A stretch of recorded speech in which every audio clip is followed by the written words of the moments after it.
Hey YouTube, Mark Kaufman here, and today I want to talk to you about a Rough Rider I picked up recently.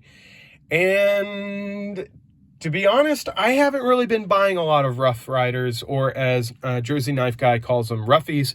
I just don't buy many of them.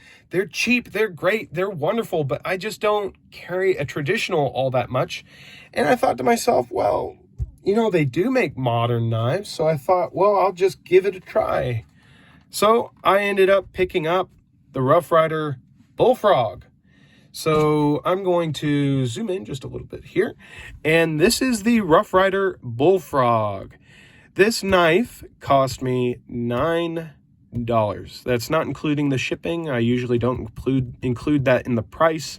But $9 from Smoky Mountain Knife Works. And there she is. This is the Bullfrog. Now, you're probably wondering, okay, why did you end up choosing the Bullfrog? And I'm just going to zoom just a little bit out here. Why did you choose the Bullfrog over all the other ones? First off, it was $9. I just bought a house, and we're still trying to furnish it, and money's tight, and I still want to get, I'll open it later. I still want to get a few things for the house, and I still want to have a new knife in the mail every once in a while, so I felt like this fit the bill. And I was very curious about it because it actually is genuine G10, stainless steel liners, and I guess, I mean, I wouldn't really call this including the scales, but I guess including the scales, it's stainless steel. You have some great hardware here, probably soft as hell, but you still have hardware, and that counts. But this is what I really like about it, is it's spring assisted. Yeah, in most circles, spring assisted knives are not the best thing, but for such a small knife, for people that are wondering, yes, it's back heavy. This thing has no balance at all, so it is very back heavy, but being a Bullfrog, I think it would be a little back heavy. So you got a nice forward finger choil, not really big. It forms better as a sharpening choil than a finger choil, but if you wanted to use your index right here, I think that would be suitable, so you could choke up on it. The knife itself feels great. It's tipped down and the clip is really tough. But, I mean, with a knife this stocky and this short, I don't mind the tip down. Now, you're probably wondering, well, this knife here kind of is a killer because, and I'm going to zoom back out all the way, is a little bit of a killer for me because you can't open it via thumb studs. Well, actually, you can. That's what I really liked about this knife. This here is milled out so you can do your thumb opening. I was originally thinking, my God, you put this here and wow, you can't open it. But then I was like, this groove here makes it opening via the thumb very easy. Sorry, lefties, you well, you know what? Oh, no. I don't know if I was a lefty if I'd want to open it. Well, okay. Yeah, you could middle finger flick it if you're a lefty, sure. That's not my choice on that. I wouldn't do it. I would just probably rely on the flipper. But it opens up very well. For a knife this cheap, though, I wasn't expecting anything great washer-wise, and I don't think I'm going to open this up just to change it. But the reason why I picked this up, I'm kind of babbling on about this knife because it's a little bit of an oddity. I mean, I don't really buy Rough Rider knives, and I also don't buy a lot of their modern stuff, but this just looked unique. I mean, it's a stocky little knife. You can hold it back here. It feels very nice back here.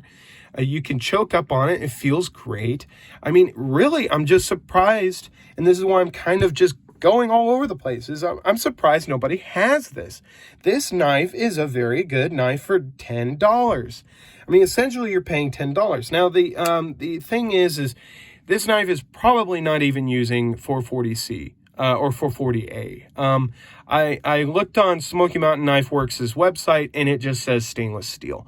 So I'm probably dealing with not the best steel, but I mean, it's Rough Ryder. I mean, if anything happens, they have a great warranty, and I'm not expecting M390 performance out of this little knife. But you know, it's a very odd and very thick. I mean, this is a stout little thing. I mean, probably why they called it the Bullfrog.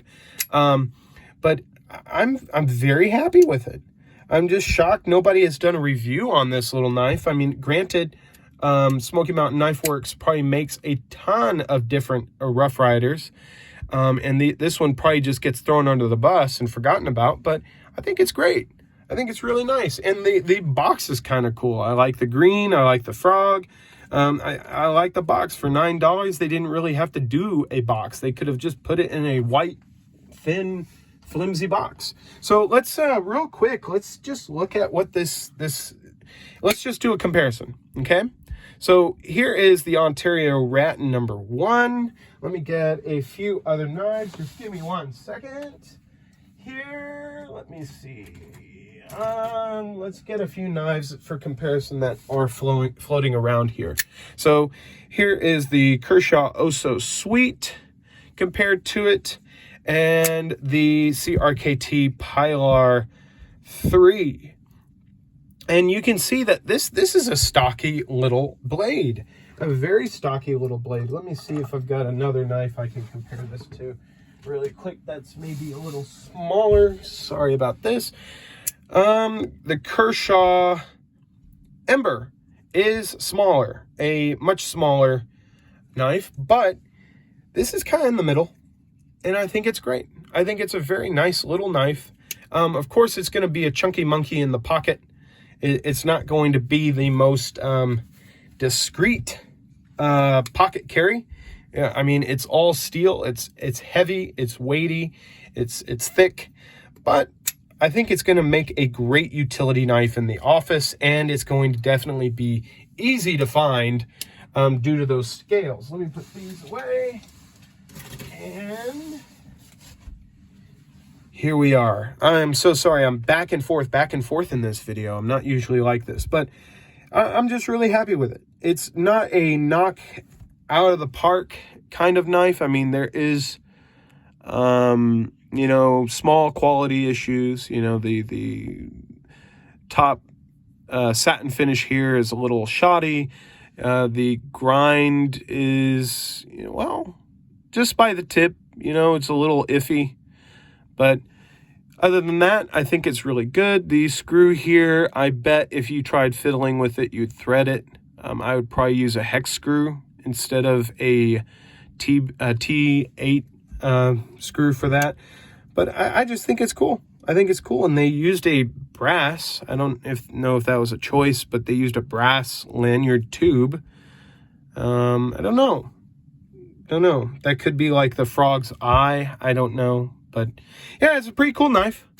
And I'm sorry I've been babbling all the way through this. It's just I don't really know how to approach a weird knife like this. This is just a weird, unique little knife from Smoky Mountain Knife Works, and I think it should get a little more love. Yes, it's spring assisted, but it's a good little blade. So thank you guys so much for checking out my video of the Rough Ryder Bullfrog. And till next video, I will talk to you guys later. And don't forget to subscribe to my channel. I'd love to have you join, and I'd love to have conversations with you about knives. So till the next video, I will talk to you later. And remember, have a great day or night wherever you may be. Till the next one, bye-bye.